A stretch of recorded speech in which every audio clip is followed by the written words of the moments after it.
Barry Lester is an innovative structural engineer, a strategic thinker who challenges the status quo, and this year's recipient of the Alberta Lieutenant Governor's Award for Distinguished Achievement.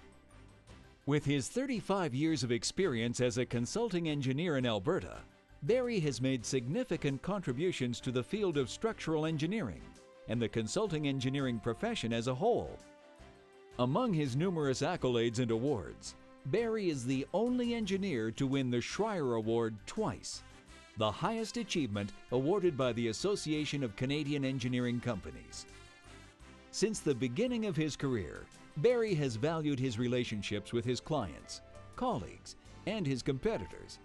At a recent visit to the Olympic Oval in Calgary, we caught up with Barry and his peers. I have three projects that I very much like. One was a small bridge that we built in 1980. That was only $1 million bridge across the Bow River, but I consider it a landmark because it was one of the earliest bridges that had a very unique design. A very small budget. The city had in mind that they wanted to build a very standard bridge across the river. They hired our company as consultants. I had in mind that anytime you build a bridge across the river, it should be a landmark, and it shouldn't be just a standard design. So the city, they agreed to play along with us. They said, okay, go ahead and see what you can do, but don't spend another nickel above the basic budget. So we set about to see what we can do using those dollars in a more innovative way, and came up with what I think is a better bridge. I consider the Oval one of my favorite projects. What makes it unique is it's the first covered speed skating oval in the world. In the 1984 Olympics, Canada was very successful in speed skating and decided that they should have a covered oval for 1988 because of our weather conditions, so it has no precedence, and we had to basically start from scratch. But I think when you look back on it and say it was a pretty risky proposition. Alberta's a pretty can-do place. And we were all pretty young. It never occurred to us at the time that it was risky. But I think Barry was instrumental in getting, in bringing a sense of calm, quiet confidence and engagement to the project that gave everybody involved in it a sense that it was, that it was entirely doable. Obviously, I'm very proud of the Confederation Bridge and the part that I played in that project.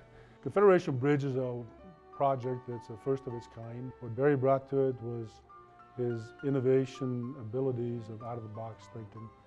And as I've always said, it's not just thinking out of the box, but being able to live outside the box, and he's the best of that I've known.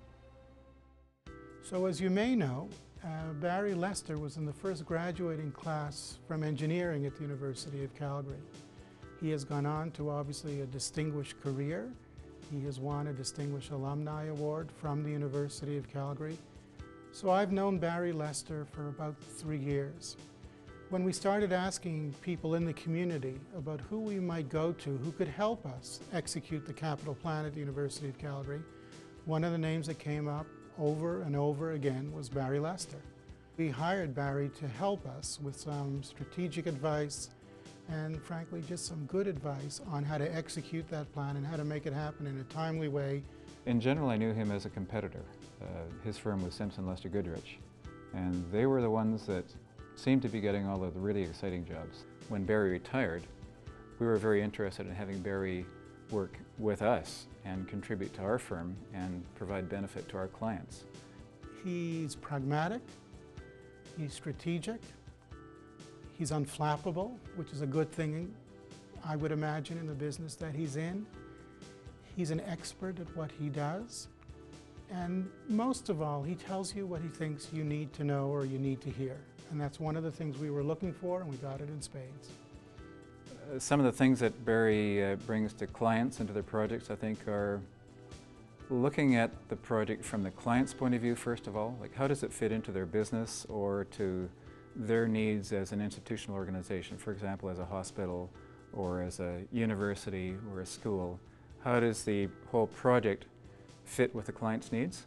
And then again, how does the structure fit into that and fit into the client's need as well as the architectural needs? He was also the first engineer to serve as president for both CEA and APEGA. And one of the things that I really noticed about Barry's contribution was his ability to understand the business aspects, things that are out there in the environment, the changing ways that the government is doing business, changing ways of competition, and not only understanding that, but understanding how you can make a difference and how you can challenge the status quo in the way things were done.